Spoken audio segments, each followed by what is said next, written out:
Surat Al-Ala is exceptionally brief, 19 verses. It sits at position number 8 in the chronological order of revelation, placing it at the very start of the Makkan period. Despite its early arrival, this text provides a foundational framework for several core tenets of Islamic theology. While often categorized as a short chapter for rote memorization, its structural logic suggests a more complex function. The text organizes 3 distinct layers of information. It maps a morphological continuum of cosmic praise, it introduces the mechanism of legislative phasing, and it establishes the historical continuity of the Abrahamic tradition. Understanding the rest of the Quran requires a grasp of the operating system established in these 19 verses. Early Makkan revelation established the rigorous, logical system that would eventually dictate the development of all future Islamic jurisprudence. Consider the 7 chapters known as the Musabihat, the surahs of praise. A specific linguistic tension exists between them. Across these 7 texts, the Quran employs different grammatical tenses for the exact same Arabic root for praise, sin, ba, ha. This sequence begins in Surah Al-Isra. It uses the absolute verbal noun, subhana.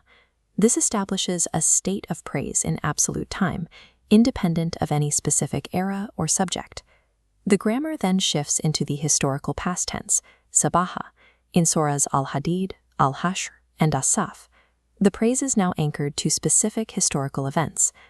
Next, the grammar moves to the continuous present tense, yusabihu, found in surahs Al-Jumu'ah and At-Tagabun. The praise becomes an ongoing, cyclical action happening throughout the cosmos. That progression culminates here in Surat Al-Ala. The text employs the imperative command, sabih, praise. This moves the focus from a passive timeline to direct human agency. The command is to praise the name of your Lord, Al-Ala, the Most High. In this context, the term demands tanzi, the exaltation of divine attributes. It specifically excludes physical or spatial anthropomorphism. The highness described here refers to status and power, not a literal location in space. This grammatical sequence implies that human worship is not a spontaneous act. It is a commanded alignment with a universe that has already been praising its creator across every state of time. Verses 2 and 3 establish a clear distinction between cosmic determinism and targeted guidance. The surah outlines a 4-step sequence for all existence: creation, proportioning, destining, and finally, guidance. While animals follow instinctual guidance, like bees finding nectar, humans possess free will. This necessitates a specific type of legislative guidance. This leads to the critical phrasing in verses 6 and 7. The text promises the prophet that he will recite and not forget, except what Allah wills. This specific exception provides the foundational axiom for the concept of naskh, or abrogation. Contrary to some academic misconceptions, abrogation is not a correction of a divine error. Instead, naskh functions as a mechanism of pedagogical phasing. It adapts the law to the psychological and physiological readiness of the society. The 17-year prohibition of alcohol serves as a quantitative case study of this phasing. In the early Meccan period, the first data point appears in Surah An-Nahl. It simply separates the concept of intoxicants from good provision, creating a psychological distinction without an immediate ban. Years later, a second point appears higher on the readiness axis. Surah An-Nisa restricted alcohol consumption before ritual prayers, forcing the body to sober up multiple times a day and weakening physical dependency.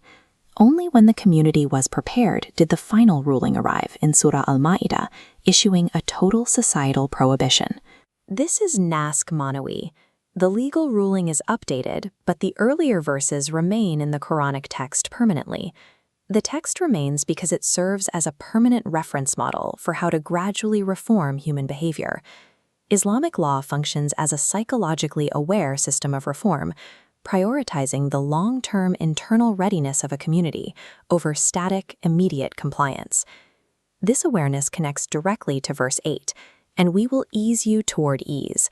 The explicit foundational objective of the Sharia is taysir, facilitation, not hardship. This stands in contrast to a modern trend in jurisprudence toward hyper-precaution, where scholars often default to the haram label out of an abundance of caution. Framing the law as a series of ultra-strict precautions can damage the psychological intent of the legislation, making the system appear unnecessarily difficult. The classical jurist Imam Sufyan al-Thawri argued true scholarly knowledge is finding valid, rigorous concessions for people because anyone can enforce strictness. Any approach to jurisprudence that defaults to making life more difficult directly violates the early Makan mandate established in Al-Ala. Verses 14 and 15 move to the primary metric for human success. Success requires two specific outputs: tazkiyah, the purification of the self, and the establishment of ritual prayer. The surah concludes with verses 18 and 19, which act as a historical capstone.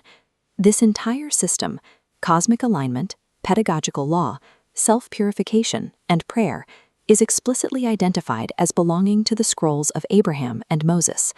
The logic of Al-Ala maps perfectly to these ancient texts.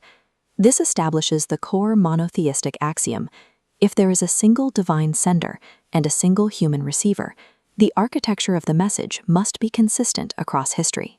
Islam presents itself as the final update to a continuous, unified operating system.